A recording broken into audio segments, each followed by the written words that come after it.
베드로후서 1장 두 번째 시간입니다. 12절부터 21절 말씀입니다. 베드로후서는 예수님의 수석제자 사도 베드로의 마지막 유언장 같은 말씀입니다. 본서 내용 가운데에서 베드로 사도는 자신이 순교할 것이다, 죽을 것이다, 세상을 떠날 것이다 라고 하는 말씀을 반복해서 일러주고 있습니다. 1장에 그런 말씀이 계속 이어지죠. 내가 이 장막에 있을 동안에 너희를 일깨우려고 한다. 또 내가 이 장막을 벗어날 날이 임박한 줄 안다 라고 하는 말씀이 12절에서 14절 사이에 기록되어 있죠. 그러니까 예감하고 있었던 것 같습니다. 오늘 본문의 기록을 보면 계속해서 생각나게 하려 한다. 12절에 내가 항상 너희에게 생각나게 하려 한다. 13절에 생각나게 하는 것이 옳은 줄 안다. 15절에 어느 때나 이런 것을 생각나게 하려 하노라. 이 15절 말씀을 보면 이제 어느 때나 이것들을, 15절에 이것들을 생각나게 하려 한다. 이것이 뭘까? 물론 앞에 8가지의 그 믿음에서 사랑까지 그 관계를 천국에 올라가는, 천년왕국에 들어가는 사닥다리 같은 말씀을 우리에게 준 바가 있습니다. 앞전에서 1장 1절부터 11절 사이에서 우리가 확인한 바가 있죠. 지난 시간에. 그것뿐만 아니라 그것만 생각나게 하려는 게 아니라 또 다른 게 있다 하는 것을 우리가 알 수가 있습니다. 천년왕국에 들어가는 일이 일어나려면 무엇이 있어야 됩니까? 예수님의 강림이 있어야죠. 그런데 오늘 본문 말씀 우리가 12절부터 21절까지 읽었습니다만 그 가운데 16절 말씀을 한번 살펴보시기 바랍니다. 제가 읽어드리겠습니다. 우리 주 예수 그리스도의 능력과 강림하심을 너에게 알게 한 것이 교묘히 만든 이야기를 따르는 것이 아니라. 그렇다면 이 사도가 유언장에 마지막 글에서 하고 싶은 말씀이 뭔가를 이 16절 말씀에서 찾을 수 있다고 봅니다. 예수님의 강림이죠. 재림입니다. 재림의 약속을 생각나게 하려고 이렇게 붓을 들어서 교회에 편지를 보낸 겁니다. 베드로후서 전체가 예수님의 강림을 일러주고 있는 말씀입니다. 2장 1절에 보면 이런 말씀이 있습니다. 다음 시간에 우리가 살펴볼 텐데 2장 1절에 보면 거짓 선지자들이 나타났고 거짓 선생들도 너희 중에 나타난다. 너희 중에. 그 말씀이 좀 충격적입니다. 이 성도들 가운데에서 교회로 부름받은 자 중에서 거짓 선생들까지 나타난다. 그런 말씀을 지금 예언으로 그 당시에는 이 편지에 담고 있습니다. 3장에 가면은 또다시 그 거짓 선지자, 거짓 선생들이 예수님의 강림을 부인할 것이다 라고 경고하고 있습니다. 그런 이 베드로후서 전반에 걸쳐 기록되어 있는 것이 예수님의 강림을, 예수님이 약속하신 그 재림을 생각나게 하려고 하는데 그것을 미혹하는 자들이 거짓 선지자, 거짓 선생, 이 시대에는 거짓 목사들이 나타나서 그것을 부인하고 성도들을 미혹하게 된다는 겁니다. 그런데 그렇게 거짓 선생들이 누구냐 하면 너희 가운데, 교회에 들어와 있는 성도들 가운데, 믿는 자들이라는 거죠. 믿는 자들 가운데 예수님의 강림을, 재림을 부인하고 그와 더불어서 성도들을 미혹하게 되는데 이런 것들을 조심해라. 주의 약속은 반드시 이루어진다. 예수님께서 다시 오신다는 것은 반드시 성취된다. 이걸 일깨워 주려고 내가 지금 이 글을 쓰고 있다. 그런 말씀입니다. 그것이 이제 1장부터 2장, 3장까지 계속 이어집니다. 왜 이런 말씀을, 이런 예언을 우리에게 주셨을까요? 죽음을 예감하고 순교될 날이 임박한 즈음에 교회에 꼭 이 말만큼은 알려야 되겠다라고 하는 진실한, 그 아주 절실한 그분의 마음을 우리가 읽을 수 있지 않습니까? 이것은 꼭 예수님의 마음이고 하나님 아버지께서 그렇게 이런 표현을, 이런 글을 통해서 또 이러한 진리를 알게 하신 것이다. 우리는 그렇게 확신해야 합니다.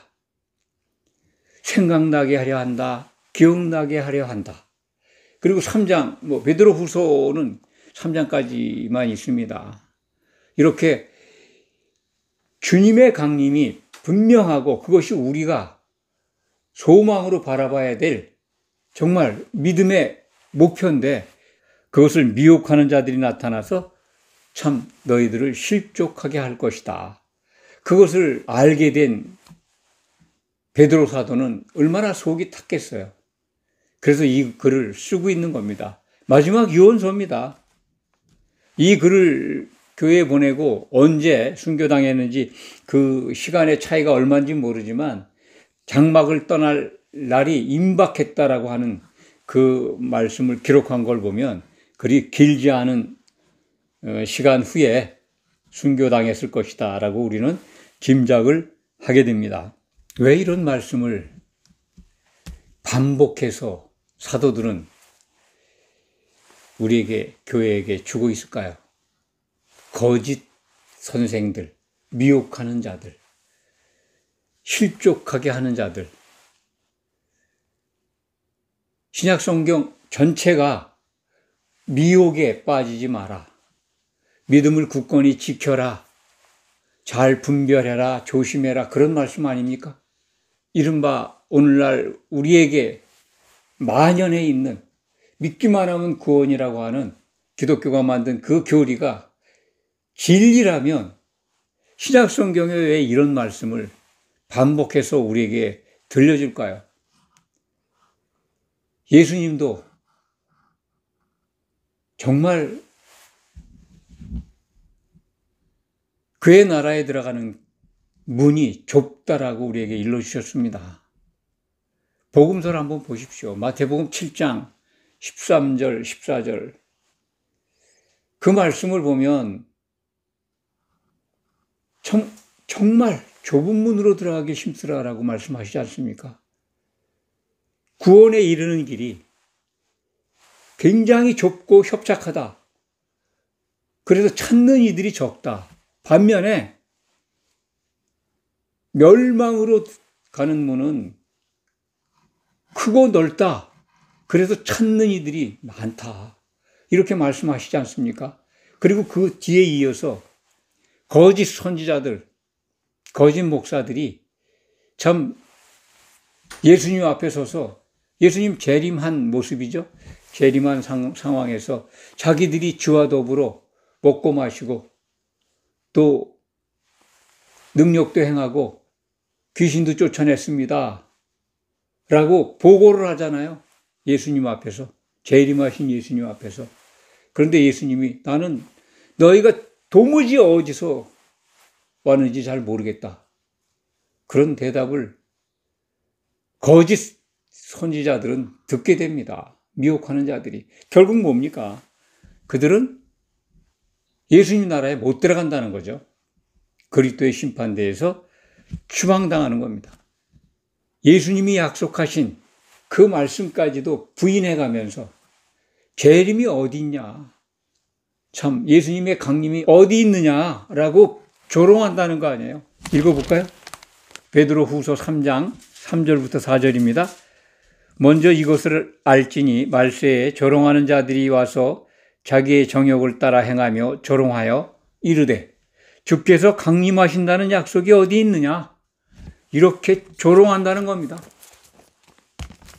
재림을 부인하는 기독교 강단이 매우 많습니다. 이미 예수님이 오셨다라고 가르치는 그 교훈 속에는 다 예수님의 재림을 부인하는 겁니다. 어떻게 달리 이상한 논리로다가 또 해설을 하고 변명을 하고 그러는데, 죽으면 천국 간다는 논리도 곧바로 천국 간다는 논리도 예수님의 재림을 부인하는 겁니다. 이런 자들이 나타난다고 지금 예수님도 예언하셨고 베드로후서 전체가 예수님이 약속하신 예수님의 다시 오심, 재림을 부인하는 자들이 나타날 거라고 우리에게 일러주는 겁니다. 그 당시에는 예언일 수도 있지만 이제는 우리에게 선포되어 있는 진리의 말씀이죠. 예언이기도 하고요. 거짓 선생들이 나타날 것이다. 너희를 미혹해서 실족하게 할 것이다. 그거에 대한 말씀입니다. 베드로후서 전체가. 예수님의 재림을 부인하는 자들이 나타나서 너희를 미혹하게 될 것이다. 그러니 너희는 그들의 말을 쫓지 말라. 그들이 마귀의 추종자들이라는 것을 일러주는 말씀이에요. 2장에서부터 3장까지 그 거짓 선생들이 어떤 자들인가. 그들은 참 그 멸망케 할 이단을 가만히 끌어들여서 너희를 미혹하는 자들이다 라고 후서 2장에 분명하게 기록하고 있습니다. 이단을 가만히 끌어들여서 멸망케 한다는 거예요. 신약성경 전부가 은혜의 복음을 전하면서 결국은 뭡니까? 실족하지 말고 분별해라, 조심해라, 그 말씀 아닙니까? 그러면 교회 강단도 그 말씀을 그대로 성도들에게 올바로 흔들림 없이 잘 전하고 그리고 가르쳐서 예수님이 오실 때 많은 성도들이 칭찬받도록 해야 되지 않겠습니까? 베드로후서 3장에 가면은 그러니 너희는 이렇게 해라 라고 우리에게 주문하고 있습니다. 사도 베드로는 얼마나 답답하면 예수님의 재림 모습을 오늘 본문에서 일러주지 않습니까? 재림 모습.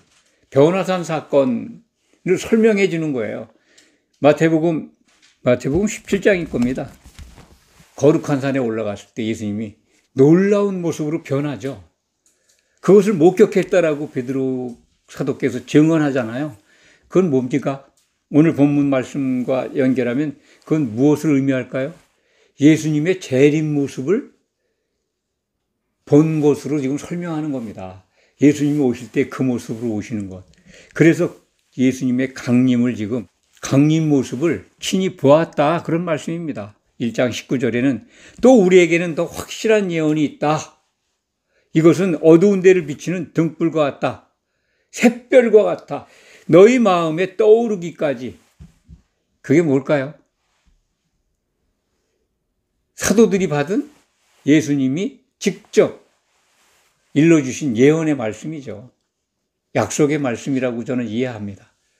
구약 성경에 기록되어 있는 말씀으로도 이해할 수 있습니다만 여기에서는 어두운 데를 비추는 등불과 같은 예수님이 직접 사도들에게 일러주신 약속의 말씀이죠. 반드시 다시 오신다. 그게 있다는 겁니다. 그러니까 변화산 사건에서 목격자로 그것을 본 것뿐만 아니라 직접 예수님이 다시 오실 것을 약속하셨다. 그걸 갖고 있다는 거예요. 그런데 거짓 선생들이 나타나가지고 예수님의 재림이 어디 있느냐. 아니, 오늘날은 더 변질돼가지고 이미 오셨다. 그리고 각 자에게 예수님이 재림해서 임하고 계시다. 그렇게 가르치는 우리나라 기독교의 상당 부분이 예수님의 재림, 심판, 결혼에 대해서 무지합니다. 가르치지 않습니다. 그 누가 오늘 본문 말씀, 아니 베드로 후서 전체가 말씀하는 것을 통째로 부인하는 것과 마찬가지예요. 강림하신다는 약속이 있는데 이거 확실히 이루어질 건데 너희는 조심해라. 조심하고 이렇게 해라. 어떻게 해라? 3장에 기록되어 있습니다. 반드시 우리가 기억해야 될 것들을 일러주고 있는 말씀이 1장부터 3장까지 가득합니다. 3장에 이런 말씀이 기록되어 있죠. 3장 10절에 보면 주의 날이 도둑같이 임할 것이다. 재림하신다는 거잖아요. 11절부터 12절은 그러므로 하나님의 날이 임하기를 간절히 사모해라. 그 하나님의 날, 예수님이 오시는 날을 사모해라. 14절은 그러니 그 약속을 바라보면서 점도 없고 흠도 없이 평강 가운데 나타나기를 힘쓰라. 한 몸을 이루라 이런 뜻이지 않습니까? 한 몸을 이루어서 믿음을 끝까지 지켜라. 예수님 반드시 심판하러 오신다 라는 말씀까지 포함하고 있는 겁니다. 이것을 왜 무시합니까? 말씀을 정리합니다. 참 거짓 선생들, 거짓 예언자들, 거짓 목사들, 그들이 설교하고 목회하는 현장엔 사람들이 많이 몰려갑니다. 굉장히 희한하죠. 진리가 아닌 곳에 왜 이렇게 사람이 많이 모이는지 납득할 수가 없지만 성경은 그것을 납득하게 합니다. 그렇게 된다는 거죠. 좁은 문은 사람들이 없잖아요. 넓은 문에 사람들이 많잖아요. 그게 증거입니다. 예수님의 예언대로 좁은 문으로 들어가는 자는 적고 넓은 문, 곧 멸망의 문이니까 거짓 예언자들이 선포하는 곳에 사람들이 많이 모이는 이유는 성경을 응하는 겁니다. 예수 그리스도의 예언이 성취되는 거예요. 사도들이 우리에게 일러주신 모든 교훈이 다 성취된다는 겁니다. 그런 걸 성경의 기록을 통해서 거짓 예언자들에게 사람들이 모이는 이유를 우리는 명확하게 알 수 있지 않습니까? 오늘 본문 말씀을 통해서 정말 사람들이 많이 모이고 환호하고 그리고 부흥하는 곳 부러워하지 마시기 바랍니다. 굉장히 위험합니다. 우리는 좁은 문으로 들어가기를 힘쓰라고 하신 예수님의 말씀을 기억하면서 오늘 본문의 결론이죠. 3장 14절에 기록되어 있는 말씀. 그러므로 사랑하는 자들아 그의 약속을 바라며 주 앞에 점도 없고 흠도 없이 평강 가운데 나타나기를 힘쓰라. 아멘. 이 말씀을 꼭 기억하시기 바랍니다. 아멘. 기도하겠습니다.